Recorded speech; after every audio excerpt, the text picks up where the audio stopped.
Recording progress.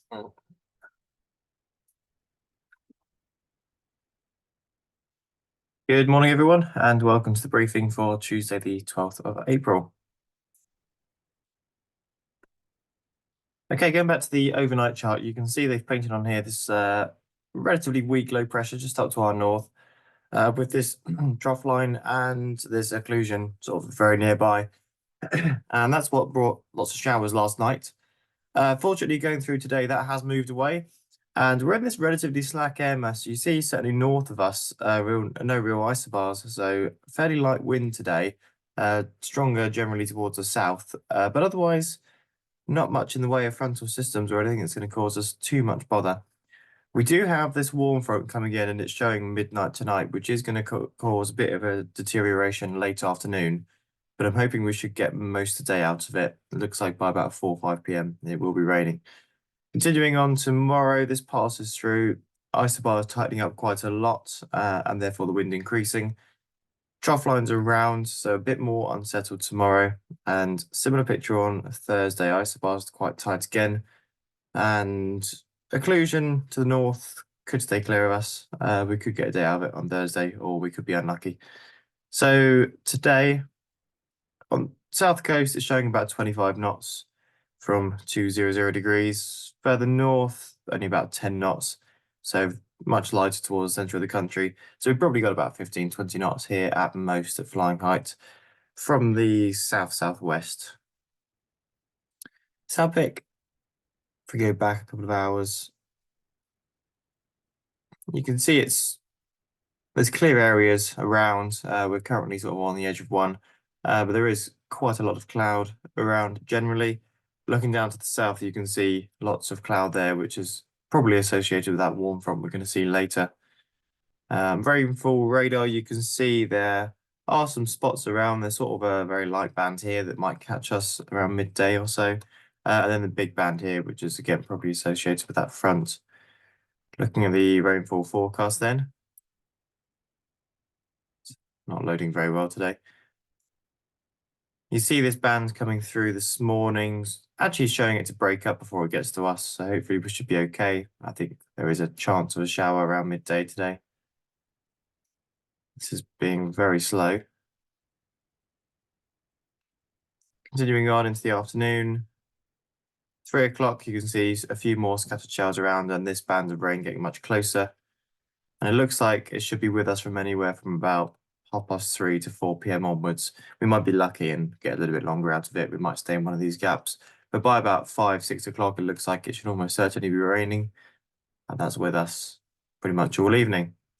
Public forecast then showing cloud this morning. It looks like it's sort of thickening into the afternoon as that warm front approaches. Showing a shower at 2 p.m., otherwise showers from 4 p.m. and getting worse from that point onwards. Top temperature of 12 degrees just after midday, and winds fairly light to begin with from the southwest and increasing generally as day goes on into the afternoon. Good visibility all day, it's showing. So midday, we've got temperatures. GFS is showing we could have 12 or 13 degrees with dew points about 7, so a reasonable split there. Currently just under 8 degrees, dew points at 5.5. ODM an hour ago was reporting some lower cloud, fewer 600 scattered at 4.5. That's not really a problem. Forecast then, not showing too much in the way of cloud. They're showing clouds between 1 and 2,000 feet, which I think is going to be higher than that. But they're not actually picking up this rain on their forecast. Farnborough, interestingly, have put a Prop 40 all day for rain showers. I don't think it's that likely, to be honest. Okay, top meteo at midday is showing the thermals sort of start. By 1 p.m, we should have something up to about 2 to 2,500 feet by the looks of it. And that will be making cumulus for us. Looks like it's cutting off by about 4 or 5 p.m. at the latest. Site forecast is showing, usable thermals from about 1 p.m. to about 3 p.m. To about 2.5, 3,000 feet. And it looks like it's generally better to the north. So if anyone is brave to go cross country, that's the sort of direction you want to be going.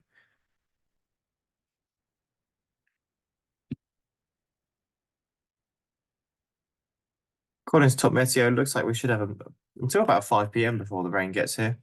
And then it will be unflyable from that point onwards by the looks of it. Okay, there's no times to be worrying about today, which is good. Okay, set up, we're going to use the same as we did yesterday. It's going to be 2-3. Launch point there with the cables running down the edge of the runway here. We would offset the winch a bit more south if we could, but I expect the grass is going to be too wet for that. Circuits will be right hand onto 2-3. So that's your interwind option. Otherwise, to keep the gliders dry, we're going to do a left-hand circuits onto the main runway. So left-hand circuits onto the main runway and main runway only. We can't have a left-hand circuit onto 2-3. Stopping well before the launch point, please. And right-hand circuits onto 2-3. So fairly standard weather setup for 2-3. If you're not sure about that, just come and ask me. Okay, 4K21s at the moment, 2K13s. We've got 2 baby grobs and 2 discuses. We've been putting ground radios into buggies recently. It's been working quite well. We're just leaving them in the glove box. Please only use when essential. Remember, we do the winch launches with those radios, so we don't want to be talking on them too much. And listen for either the buggy number, which is proving a bit hard to see, or the reg of the glider that you're towing. It's been pretty useful so far. Please don't use the wheel brakes on the grass, and the simulator is serviceable as and when it becomes unflyable. Okay, I will see you out there. Bye for now.